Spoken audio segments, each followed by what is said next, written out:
Bonjour belles âmes.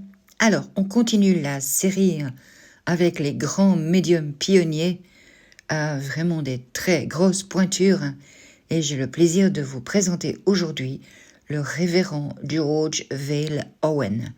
Donc lui, il est né en 1869 et il est décédé toujours à Birmingham en 1931. Donc, il est quand même très intéressant de signaler que c'était donc un pasteur de l'église anglicane.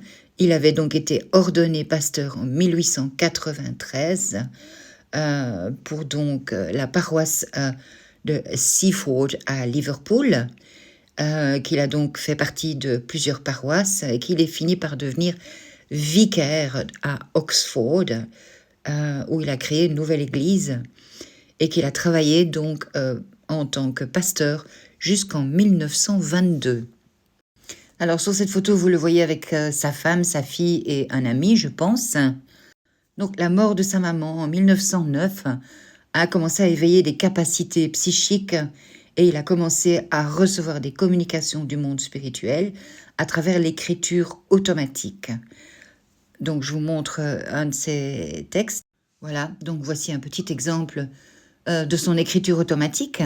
Et donc, tout en étant pasteur, du fait qu'il a reçu énormément comme ça de textes, il est devenu également spiritualiste. Et donc, il a écrit énormément de livres, livres, je vous montrerai après, qui sont toujours accessibles malheureusement en anglais de nos jours. Certains de ses livres étaient préfacés par Sir Arthur Conan Doyle. Donc ici, vous le voyez en photo avec Conan Doyle. Donc Conan Doyle, pour les francophones, c'est celui qui écrivait Sherlock Holmes et qui était un grand spiritualiste, qui a beaucoup aidé beaucoup de ces médiums pionniers.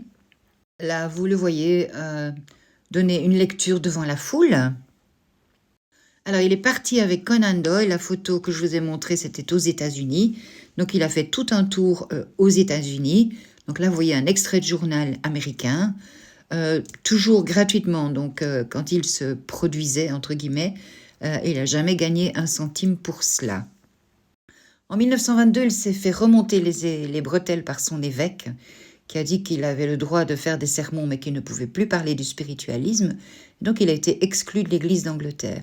Là, vous voyez un document de Sir Arthur Conan Doyle qui a fait une collecte pour pouvoir lui permettre de continuer à vivre jusqu'à la fin de sa vie, puisque malheureusement, il était sans ressources. Et là, vous voyez un de ses livres.